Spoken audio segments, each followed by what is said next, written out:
Hi, this is Trepacer. Welcome to Trepacer's Saturday Reviews. And I guess you could say it's sort of a Western theme, because I watched two Westerns actually. The first one I watched was a movie that recently came on Blu-ray. This is Errol Flynn's Dodge City, okay, and starring Errol Flynn and Olivia de Havilland and Ann Sheridan and Bruce Cabot. And I also watched, I'm a big Duke fan and I love Westerns, so this is John Wayne, Dean Martin, and Ricky Nelson, and Howard Hawks' Rio Bravo. Okay, I'm going to talk about Dodge City first. This came out in 1939 by Warner Brothers. Okay, and this is basically the story of Dodge City and how it first gets formed and how Errol Flynn's character, Wade Hatton, helped the railroad get through to Dodge City, where it opened up to be, a town of open cattle country. And basically, he opened it up and he helped it, and then he went back to Texas. In the meantime, Dodge City became this lawless land where people were getting killed, gunfights, bar drinking, and everything. And basically, Dodge City became a lawless place, and it was run by this one crooked guy named Jeff Surratt who controlled everything. And into this comes Wade Hatton, Errol Flynn's character. He comes back. He's escorting a family back. Olivia de Havilland plays one of the characters, the female love interest that he, what's her name? What character's name is, fiery, what's her name? Anyway, I forgot her name, but anyway, he escorts her back, and her and her brother, and a whole bunch of other people from Texas back to Dodge City. And meanwhile, her brother's sort of out of control, and this basically certain thing happens to him, which kind of spoils their relationship initially. Okay, but he comes to town to Dodge City and sees that it's different than when he left. He set it up, and of course the townspeople are, of course, heartbroken, and they want things to change. Because this Bruce Cabot, who plays Jeff Surratt, he's just running the town and basically killing people and just leading the corruption. And the people come to Errol Flynn's character and ask him, could you, be the sheriff, and bring law and order to the town? And first he's not into that. He just wants to be go back to Texas and do his thing. But a certain incident happens which kind of forces him to change his mind, and he does become the sheriff and basically tries to clean up the town. And it's a really good Western. Errol Flynn, I didn't know he did this many Westerns. I was reading a little bit about him. He did about 8 Westerns. Okay, and of course his frequent co-star Olivia de Havilland is in this as well with him, and they have great chemistry as usual. Okay, and Bruce Cabot plays a good bad guy as Jeff Surratt, the guy who's basically ripping people off and murdering people, and having his henchmen do all his evil things for him.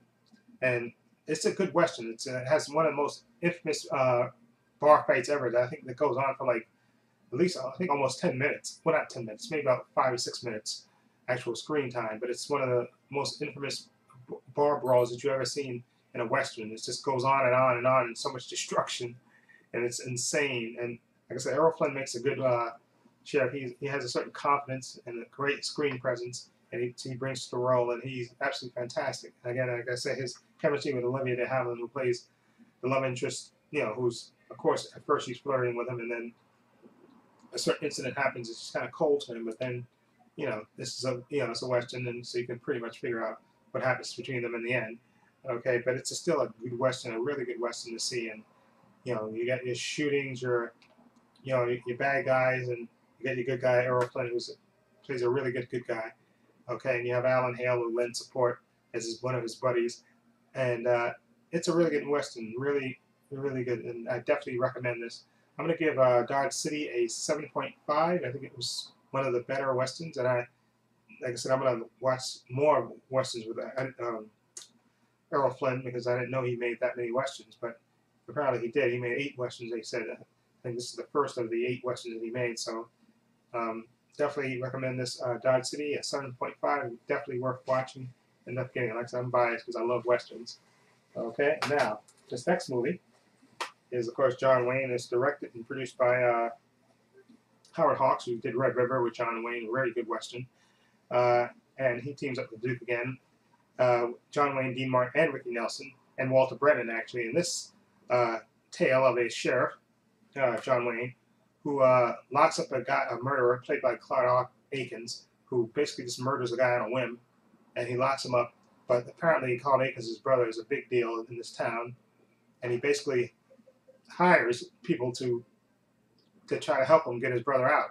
And the only people that John Wayne's character has backing him really is Dean Martin, who plays his character is like a drunk. Let's be perfectly honest. That's what he is. His character's a drunk. Okay, and he's been wronged by a woman and come back, and now he's a drunk, and that's all Duke has to help him. And plus, an ornery sheriff played old cripple played by Walter Brennan, who's mostly there for comic relief, and also you got the young whippersnapper Ricky Nelson, who plays Colorado. That's his character's name, Colorado, who's like a young up-and-coming gunslinger, and basically that's all he has. And also he has, one other person he has on his side is Angie Dixon. She plays a woman that gets off the stage, and she kind of has the Duke's back as well, and she's his love interest as well. And this is a really, really good Western. It's kind of a slow burn. This movie's about 2 hours and 21 minutes, but it's basically sort of like High Noon in a way. Like I said, they have the guy, Conrad Akins, locked up, and they have to, of course, keep him locked up and be wary of this rich guy, Clark Akins' brother, sending people there to try to break him out. And that's what happens throughout the movie. And you're also running it at the same time. Will these people the team hold up together? Like I said, Dean Martin actually is really good in this movie. He plays, like I said, he's a drunk.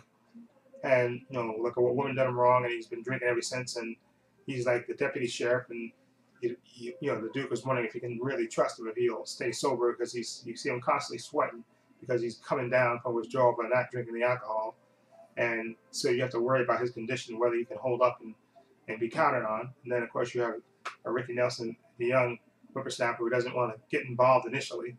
Okay, and then you also have Angie Dixon, who's headstrong and feisty and doesn't really want to leave, and she's very forward in the way that she comes on to the Duke's character. And it's just a really good Western, and it's just Walter Brennan, like I said, is like another deputy sheriff who stays in there to guard the prisoner. He's great in comic relief, basically, but he's an old cripple, but he's a tough guy, and he's also there for comic relief, and he's hilarious. Okay, but this is a really good, like I said, he has some really good acting from a lot of people. From the Duke, of course, as usual. From Dean Martin, especially, I thought he played his character very well. This drunk is trying to hold on and resist temptation and help his friend. And of course, Angie Dixon also plays this very forward woman who's, the Duke's love interest, and she wants to have his back, and she's feisty, and she won't go when he tells her to go. And it's very well done. Like I said, it's a slow burn. The movie's about 2 hours and 20 minutes, but it moves, and it feels like a nice authentic tension, because you're wondering what trick the bad guy's brother is going to do to try to get him out. And he tries several different things, and it's definitely worth seeing. Okay, I love John Wayne, and I love John Wayne westerns, and I love when he teams up with other stars, and this one is no exception. And this is an excellent one. And Rio Bravo, I'm going to give an 8 out of 10. I really, really enjoyed it, and like I said, I'm kind of biased because I love the Duke anyway, but this one I thought was very well done. And I know Duke has a bunch of other films where he did, I think El Dorado, he just has a bunch of movies where he teams up with other stars, but this is one of his better ones, I thought. And Dean Martin also starred with him in another Western, I believe it's Sons of Katie Eller, where he played like the brother of John, where these 4 brothers have to come together when their mother dies. But he's really good in this movie with John Wayne and Ricky Nelson. And Ricky Nelson was good as well. And there's even a little singing bit between Ricky Nelson and Dean Martin. And Walter Brennan even helps him, which is a really nice little diversion from the tense action that's going on, and that was really well done. And again, I'm going to give Rio Bravo an 8 out of 10. Definitely worth seeing, and definitely worth watching. Okay, 8 out of 10. And again, Dodge City with Errol Flynn and Olivia de Havilland and Aaron Sheridan and Bruce Cabot. Definitely worth seeing as well. A 7.5. Again, Errol Flynn makes a good hero. He plays it straight. He's an upstanding guy. You always feel when he's around that he's in control. And just like I said, and Bruce Cabot is a really good bad guy as well. He's the guy that's running Dodge City, and and doing all the bad deeds and stuff. So he's really good as well. And Olivia, they're having her and Errol Flynn have great chemistry, and it's definitely a movie worth seeing. And again, a 7.5 out of 10 for me for this, and definitely worth seeing. Okay, so that's my review of those two titles. Let me know what you think. For Western Saturday, I guess, in a way. Let me know what you think. Feel free to leave comments down below. This is Trepacer saying so long and take care.